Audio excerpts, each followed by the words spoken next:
Hey, this is Scott with Tape Op Magazine. I'm here at Different First Studios in San Francisco, California with Bill Cheney of Spectra to talk about the 610 Complimiter. Before we start talking about the Complimiter and what makes it different than other conventional compressors, I'd like to get your take on what an audio program peak is and how that's involved with all of Spectrasonic's designs.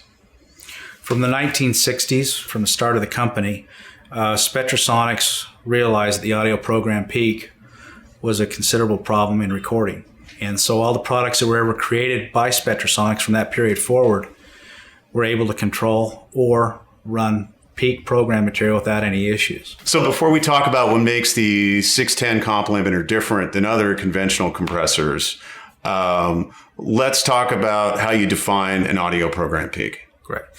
An audio program peak is essentially a high frequency, short time base, high amplitude voltage transient, which in music recording comes along with the transient. It's the leading edge of the transient.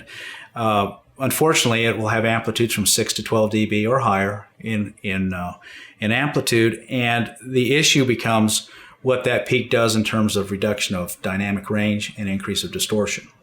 Well, that all makes sense. So how does this affect audio recording?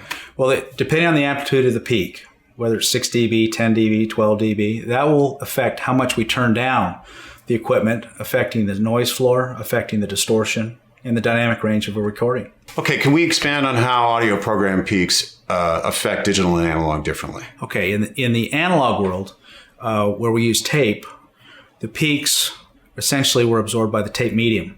And so instead of the overload occurring in the digital medium where it occurred with 0 dBFS digital recorders, it occurred on tape, which was much more adaptable to that transient.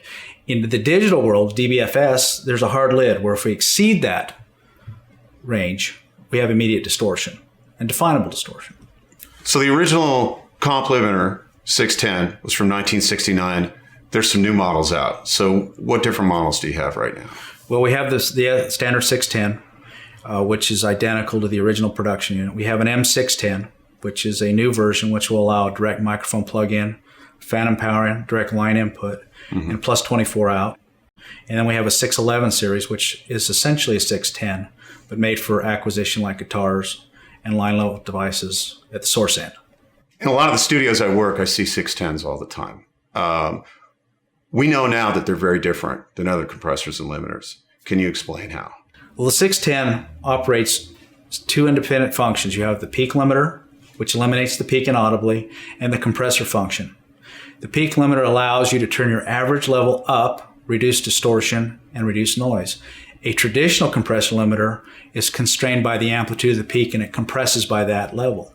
So I guess we've been using the 610 wrong for years. Yes. All right. Well, let's go over the modes of operation so we can get a better understanding on how to use this thing. Okay, there are three modes. The first mode is peak limiting only. And in this mode, we're going to set the input threshold, the input pot of the 610, to where the lamp occasionally flashes. Not consistent flashing, but occasional flashing.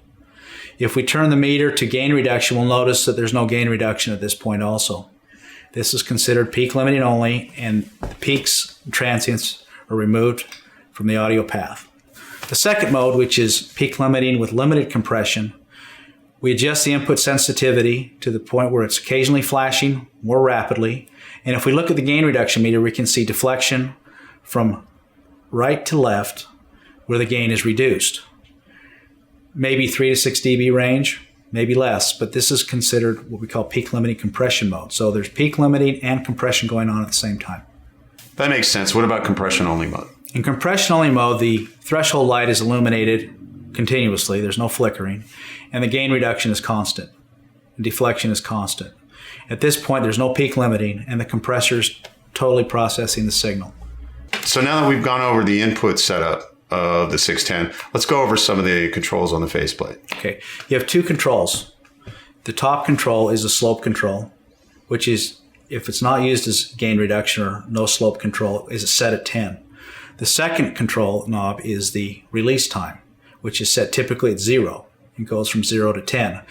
The 10 mode is up to 10 seconds of release time, which is dictated oftentimes by the low frequency. The slope control which again is operating counterclockwise, will allow you to go from essentially 1 dB of compression up to 20 dB of compression, depending on where the signal level is at the input. So let's take a look at the right side of the front panel. Okay, on the 610, we have more of the traditional control, where we have the meter selections, which will show gain reduction, +4, +8 dBu level control. And then we also have the makeup gain, which consists of a Spectrasonics 101 module for the makeup gain, which gives us approximately 40 dB of gain.